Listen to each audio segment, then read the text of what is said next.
Welcome to the new sound of online radio. Welcome to the sound of Universal Broadcasting Network. 'Cause you make me feel like I've been locked out of hell. A mix of today's hits and hard-to-find favorites, combined with the most entertaining and intriguing talk anywhere. This is your sound. This is the sound of Universal Broadcasting Network at UBNradio.com.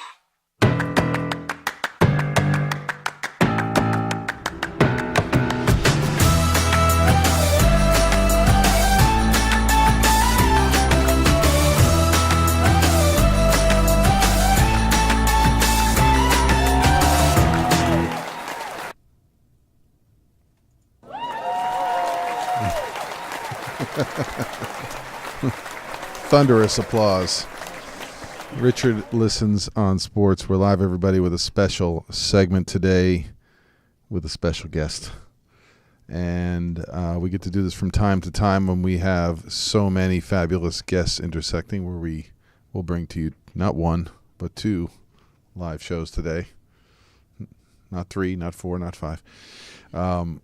So without further ado, we are back. It's been an exciting couple of weeks. I've tried stand-up paddleboarding. If you've been following Richard Listens' Instagram on something called a megalodon, try it. It may hurt your shins.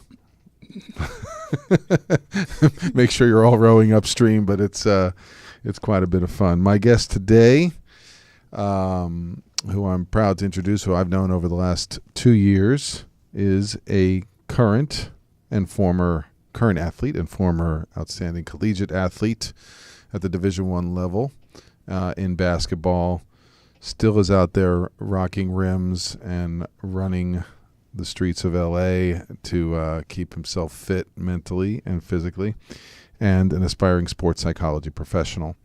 And he's here today to talk about developments in the field, what the terrain is like being a Division I athlete, and all trends he notices in youth sports and sports today. And without further ado, it's my pleasure to welcome actor, esteemed therapist, and athlete, Dr. Fredrick Edo. Thank you. Let them cheer for you. What a pleasure to be here. What a pleasure to be here in a moment. But haven't we always been here? It's very true. There's nowhere to go when you already are where you are. That's right. That's what I like. We very quickly get into the moment. It's either a digression or a connection, but we get there. One or the other, which all matters. I think it's, as you were saying, those parts that you identified is strongly what I identify with, the athletic side of myself, the performing arts side of myself, and also the academic side of myself. I think those three elements are very key.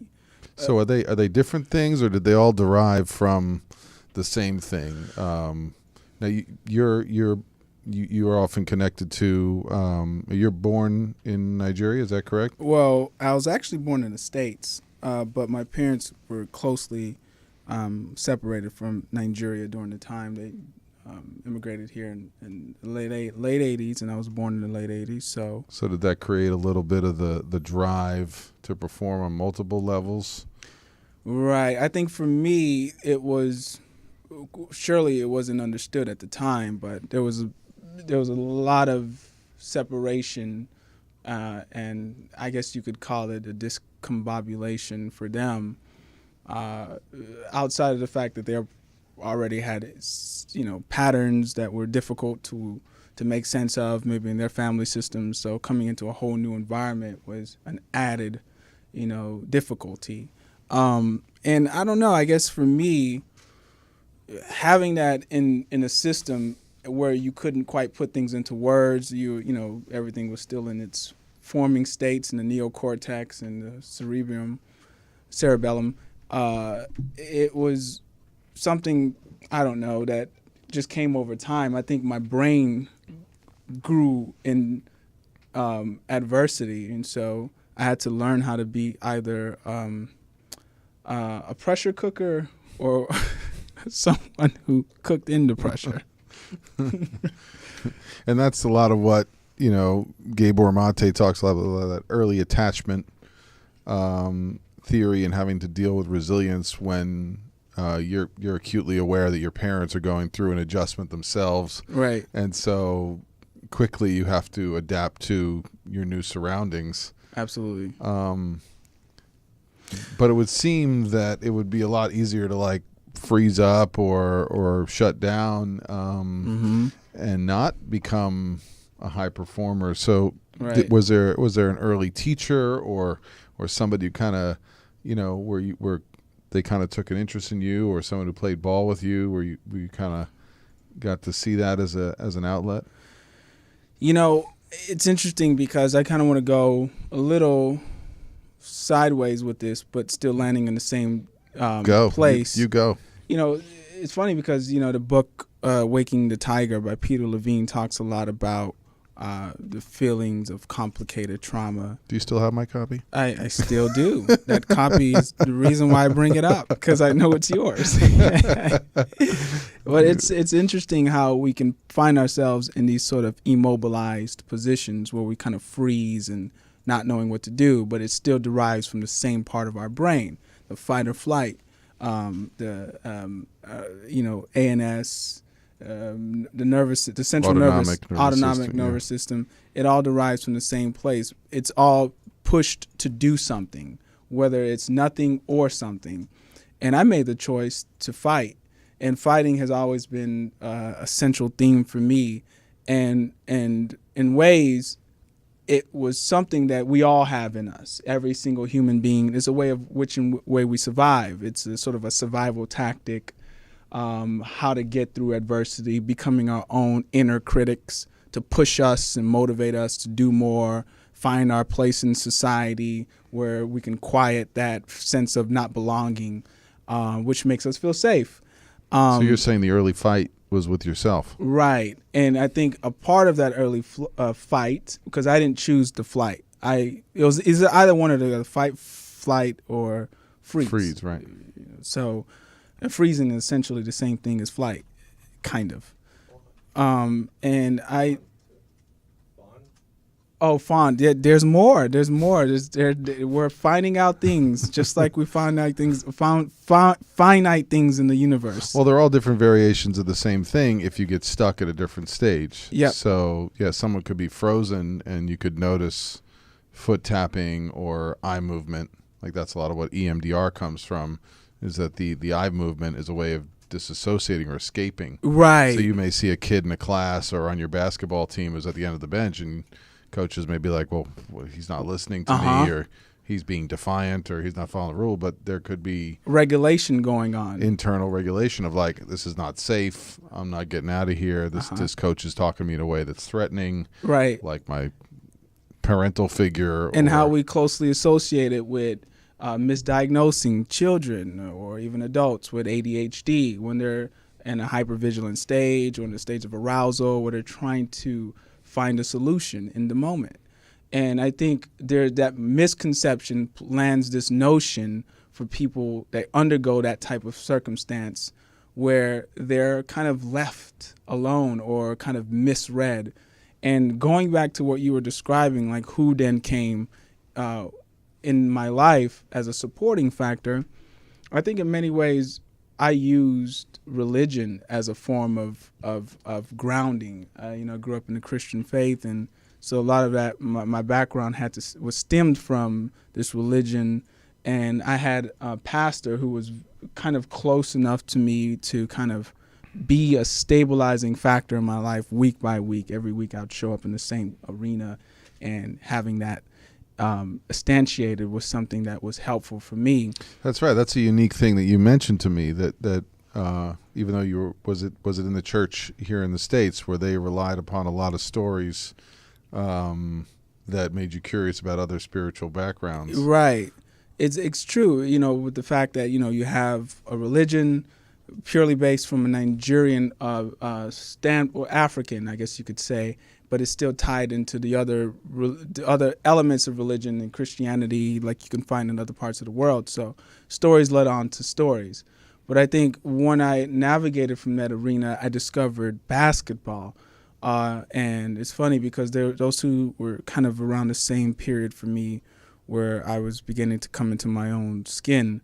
And I think basketball then helped me find a place to exert all that energy that I was experiencing, because obviously you can't go buck wild in the synagogue or the church. It's not socially appropriate. Right, exactly. So because you're a pretty, I mean, you joke around with me, but you seem pretty reserved based on your upbringing. So you're saying basketball would you have some flair to your game? Was that release.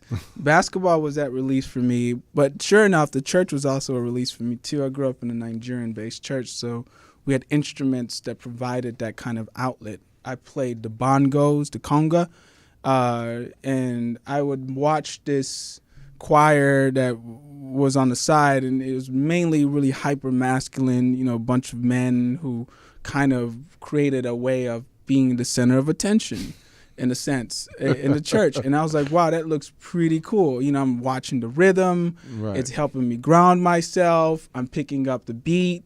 And so I told myself, I want to be over there too, and, began to beat the drums.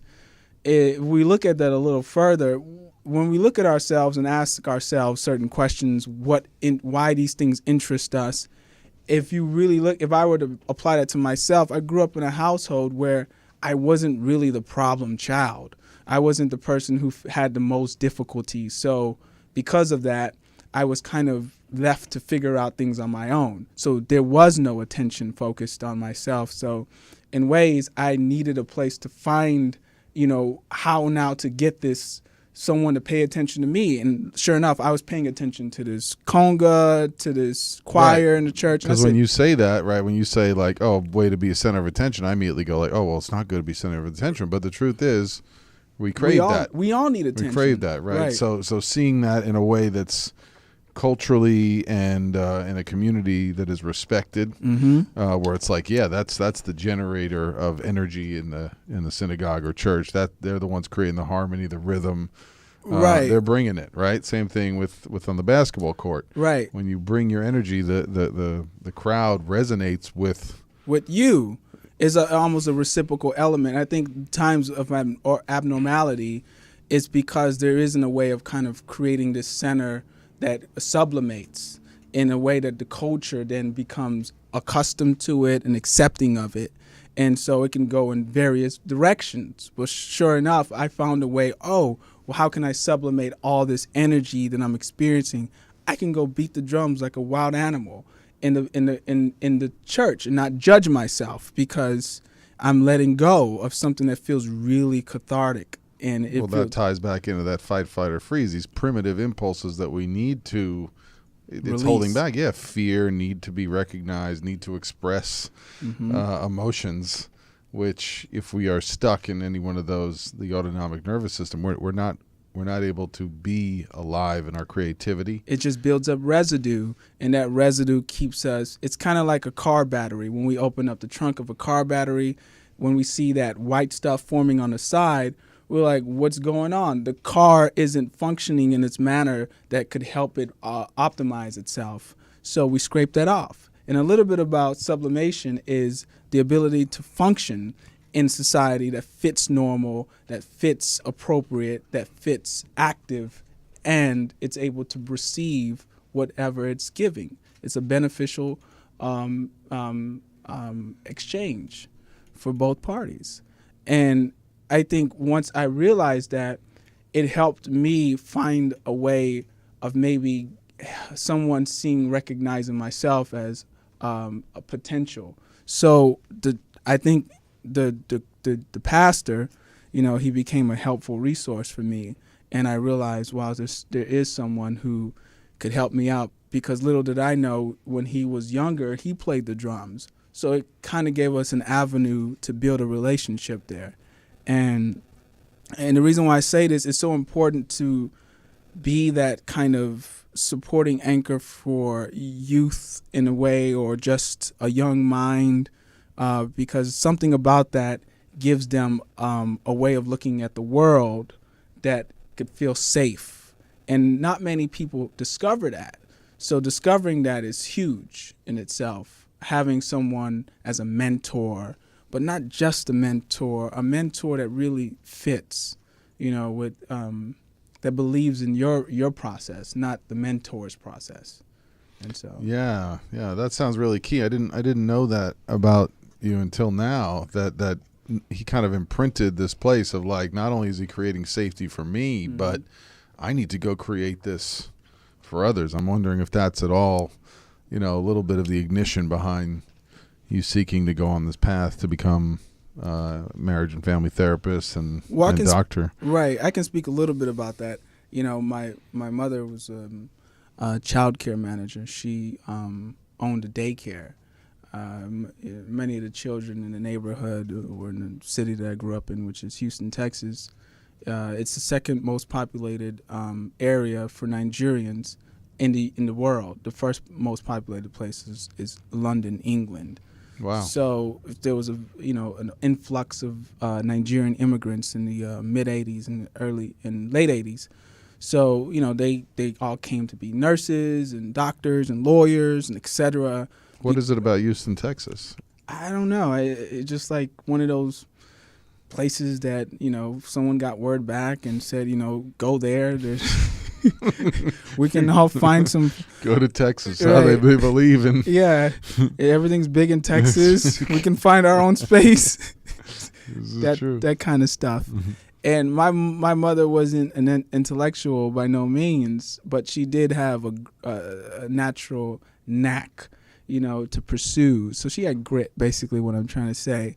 And so she had a big daycare. And I think she kind of, had more than what she bargained for. So we kind of became kind of employees for her in a sense. And I had to take care of kids, which made me less of a factor at home, And so I had to find a way to be productive, to act. And so, it's raising, 2-month-old infants, 1-year-olds, 3-year-olds while I was 3 and they were 3. So I kind of always was in an arena of a lot of chaos, a lot of mess, and so I had to figure out what to do. So I think growing up in a home filled with many children, who were all crying and there needed to be diapers changed. There needed to be. Oh man, that sounds overwhelming. It's that could have made you run from being a therapist or caregiver. But it pushed me to be one, and because I saw, when you were there for someone, which maybe it was something that I was noticing about myself,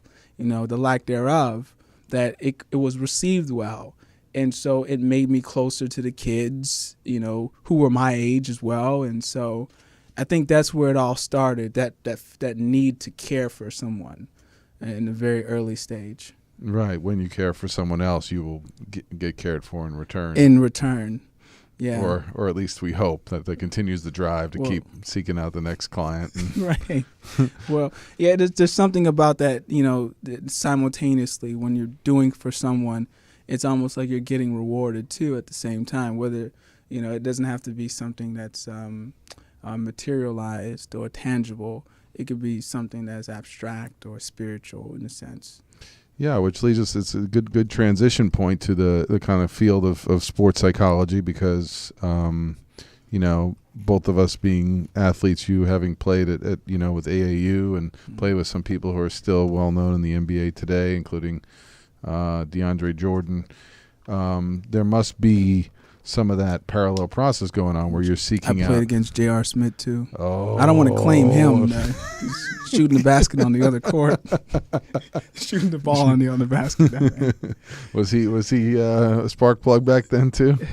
Well, yeah, he was more contained because he was a star. Small pond, so bigger fish. I see. Yeah. That'd be interesting. Yeah, he seems like he's him against the world. So right now, it wasn't always like that. Nah, I think he had more going for him back then because he was around people who weren't as great. So definitely he could stand out more, which is good. It's gotten where he needed to be, which is where he is. That's true. See, even that insight right there is you understand what's going on in the mind of an athlete who may have been a star at 14, 15, 16, 17. Yep. And now you're 30. Right. Well, growing up in sports, my actual first experience with sports, I played on a soccer team. The main sport in Nigeria is soccer, so that was kind of a way of maybe me wanting to. My brothers played basketball. I have two brothers. They went to go play basketball, and I knew that my father really appreciated soccer. So I said, "Whoa, maybe this is my insight to his world." And so I joined the soccer team. The soccer team that I joined was a community-based soccer team called Niño de Oro, which is Children of Gold. It was a Mexican team, a bunch of Mexicans whom were in school with me at the time, close friends of mine. And so I joined the team, and, I wasn't a great athlete, a soccer player to be exact. And I knew that one thing I could do was defend. So I defended my life away, and people appreciated it. And I think when you find your fit in the system, as we're talking about the system and this need to contribute and the fear of contributing and being accepted was something that I was already thrown into at an early stage. I didn't speak Spanish, not well. I understood it, so I wanted to find my fit while also finding my fit in my own system, family system. So I think in ways we understand ourselves through our own journeys, and we track it back and look at it. So when I got into basketball, I realized that there was something else that I could do, and it just really blew me to another level because my footwork was so improved because of soccer that I got into basketball, and I was one of the best defenders. So I found my place there too. And with the basketball situation, right, a lot of the positioning is very similar. When you're backtracking, you have to keep shielding a defender to one side or to one part of the field. Right. In basketball, I think is one of those sports where if you're a great defender, that's all you really need. You don't need to actually know how to shoot the ball or score a basket. All you have to do is be a great defender, and you'll find a home. Yeah. And it took away the pressures of having to perform because all I had to do was stop the person who was trying to perform as we talk about performance. And I think I gained insight from watching people try their best to perform while I defended them. It helped me understand the pressures of performing. And I think I've gained a great deal of empathy for people who are put in positions to perform and what it means to them to have to go through that position, to have to learn about that position, and how failure is sometimes a critical choice. It's a choice that we all have to make in a sense that sometimes we have to fail to be able to find ourselves. Was there a particular failure or something that helped, that shaped you as an athlete? Yeah, I think one of the biggest failures that I had, I recall when I was, so my 7th grade and 8th grade year in middle school, I took the last shot my 8th grade year, and we were playing for the middle school school district championship, and I took the last shot, and I missed. Oh.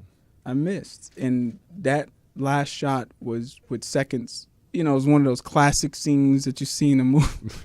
It's like 10, 9. I think I had the ball at 5, 4, and I took the shot from the corner, and I missed.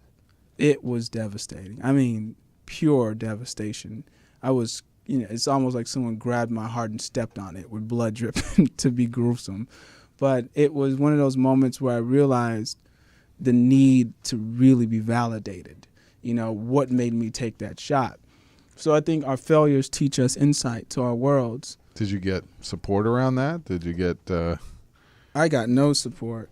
My support didn't come till, my later years in life when I realized that having a mentor was very important. I had a mentor who brought me from my undergraduate years of school into my where I am today, he was someone who told me that failure was something that could also be accepted, and we can learn how to accept failure. Yeah, in fact, it's essential. Yeah. Like that. Right. There's very few people modeling like keep looking for opportunities to try and fail, because this is how you develop the resilience. I think it's absolutely true. I think one of the biggest things that I learned, I used to always hear, is this idea of being honest with yourself. I never really understood what being honest with myself meant. I would always hear it from him. He said, "Are you being honest with yourself?"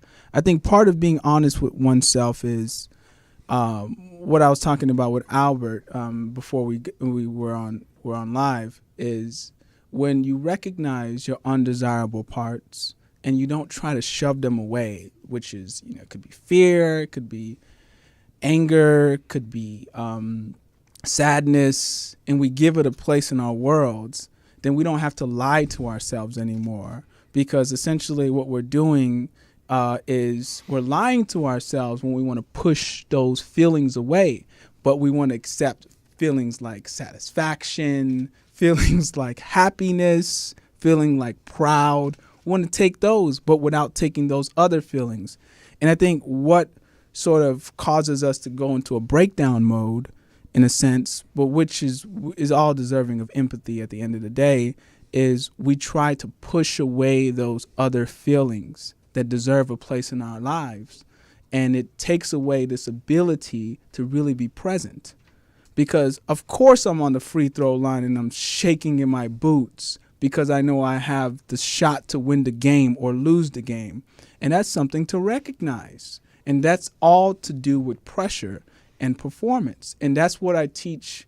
Well, I wouldn't say teach. That's how I work with the youth. One of my niche in the work that I do is working with adolescent males who are in sports. A lot of the kids that I work with play sports, and we integrate that ADHD aspect of it, that performance aspect of it, that fear aspect of it, and also the things that they are strong at and weak at. So it's all those things kind of jammed together. And I always tell people this: if you can't accept blue in the rainbow, then it's not a rainbow.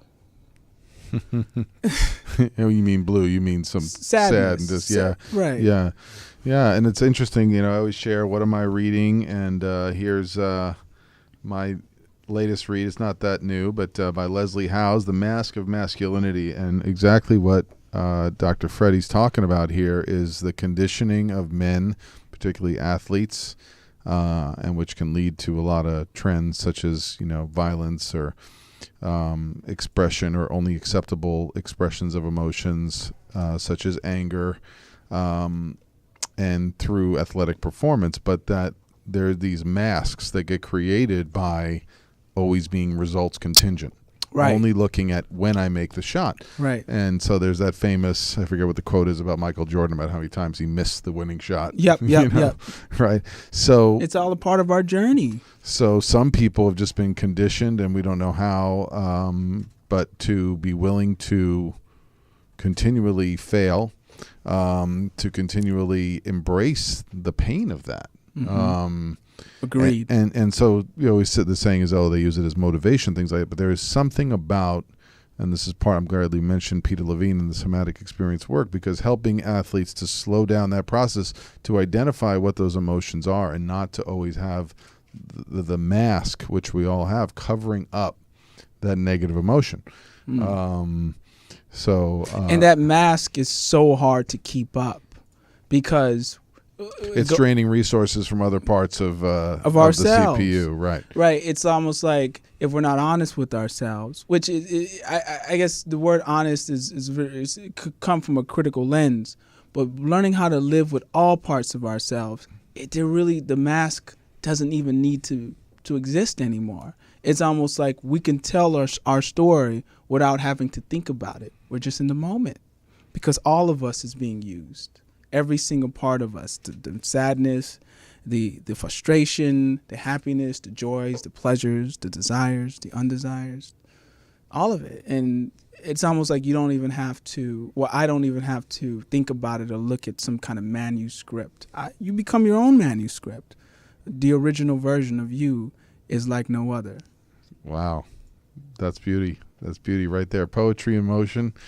Dr. Freddie, I think we have to wrap up shortly. But we are grateful and thankful to have you here. We hope we'll have you back. It's amazing to watch the resilient spirit, the athletic spirit carrying on, and that compassion and that presence being brought forward to adolescents and other clients who sit in front of you, who then get to glean that. Yep. And the best example of being able to learn a new capacity is someone who's displaying that themselves in their own life. Absolutely. So we are grateful for you being here. We hope to connect with you more in the sports psychology realm, performance psychology, because we know you're helping with actors and other people. Yep. Yeah. Actors. I work with some of the elderly. It was strong elderly base, adolescents, women who suffer from domestic violence, the whole 9 yards. I think we all deserve a place. So tell people where they can reach you and find you should they want to. Well, you can look hear me. More. You can look me up. You can certainly look me up. www.fredrickedo.com. You can also reach out to me through RichardListens. So I'm based around Los Angeles. I do work with athletes. I work with actors, performers. I work with children, families as well. The whole 9 yards. And most of the work that I do is from a dynamic lens, also a performance enhancing lens, and the ability to tap into parts of you that aren't so accessible, and to learn how to use that as a new frontier in your world. And so I really do appreciate being on the show today. It's been a pleasure to have typically what we normally have on a week-to-week basis. Yeah. So it's to do it on camera, it's fun.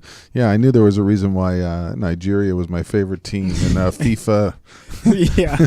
Was it the first version, 1995? Yeah, they actually, that was their best year.